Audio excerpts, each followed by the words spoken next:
अगर आप चाहते हैं लोग आपकी इज्जत करें, आपका सम्मान करें, लोग आपके जैसा बनना चाहें, आपसे प्यार करें, तो इसके लिए आपको अपनी नज़रों में ऊपर उठना होगा।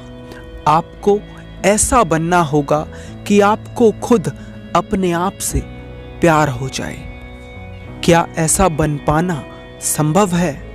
बिल्कुल संभव है, क्योंकि ज़रूरी सवाल यह नहीं कि लोग आपके बारे में क्या सोच रखते हैं। ज़रूरी सवाल यह है कि आप अपने बारे में क्या सोचते हैं। इन वीडियोस के द्वारा, इन कहानियों के द्वारा मेरा मोटिव बस इतना सा है कि मैं आपके गलत बिलीफ सिस्टम को बदल सकूं। एक बार गौतम बुद्ध भिक्षाटन के लिए एक गांव में पहुंचते हैं। वहां एक स्त्री बुद्ध से पूछती है, आप तो किसी राजकुमार की तरह दिखते हैं, आपने युवा अवस्था में गेरुआ वस्त्र क्यों धारण कर लिए? उस स्त्री की बात सुन बुद्ध कहते हैं, मैंने 3 प्रश्नों के उत्तर ढूंढने के लिए संन्यास लिया है। वह स्त्री बुद्ध से कहती है, कौन से 3 प्रश्न? बुद्ध कहते हैं, हमारा शरीर युवा और आकर्षक होता है, लेकिन यह वृद्ध होगा और फिर अंत में यह मृत्यु को प्राप्त हो जाएगा। मुझे वृद्धा अवस्था, बीमारी और मृत्यु के कारण का ज्ञान पता करना था, इसलिए मैंने संन्यास लिया। वह स्त्री बुद्ध की बात सुन बुद्ध से कहती है, क्या आपको आपके प्रश्नों के उत्तर मिल गए? बुद्ध कहते हैं, हाँ, मुझे मेरे सभी प्रश्नों के उत्तर मिल गए। बुद्ध की बात सुन वह स्त्री बहुत प्रभावित होती है और बुद्ध को अपने घर भोजन के लिए आमंत्रित करती है। बुद्ध उस स्त्री का आमंत्रण स्वीकार कर लेते हैं और उस स्त्री से कहते हैं, मैं कल तुम्हारे घर भोजन करने अवश्य आऊँगा। इतना कहकर बुद्ध वहाँ से चले जाते हैं। जैसे ही यह बात गांव वालों को पता चलती है, वे बुद्ध के पास जाते हैं और बुद्ध से कहते हैं, बुद्ध, क्या आप उस स्त्री के घर भोजन करने जाने वाले हैं? बुद्ध कहते हैं, हाँ, क्यों, क्या हुआ, क्या समस्या है? गांव के लोग बुद्ध से कहते हैं, उस स्त्री के हाथ का तो कोई पानी भी ना पिए। क्या आप नहीं जानते वह स्त्री चरित्रहीन है? बुद्ध गांव वालों की बात सुन उन लोगों से कहते हैं, अच्छा ऐसा है तो मैं वहां बिल्कुल नहीं जाऊंगा, पर तुम मेरा एक काम करो, तुम्हारे गांव में जो सबसे समझदार व्यक्ति है उसे लेकर मेरे पास आओ।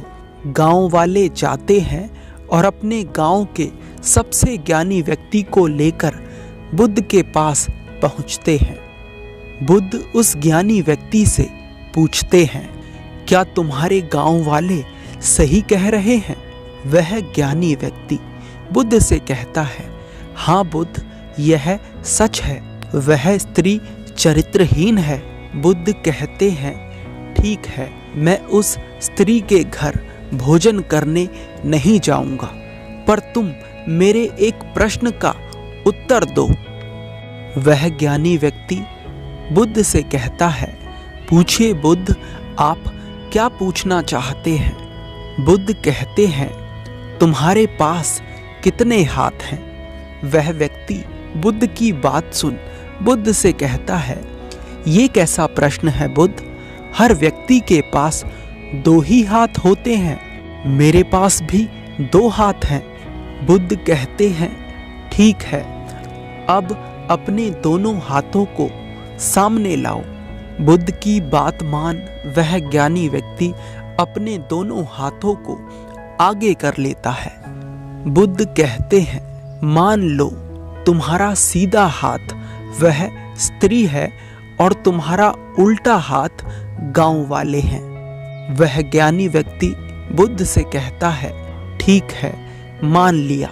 बुद्ध कहते हैं, अब अपने दोनों हाथों से जोर जोर से ताली बजाओ।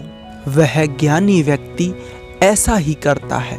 बुद्ध कहते हैं, अब रुको और मुझे बताओ कि यह ताली जो तुमने बजाई यह किस हाथ के कारण ज्यादा तेज बजी। वह ज्ञानी व्यक्ति कहता है, यह कैसा प्रश्न है बुद्ध?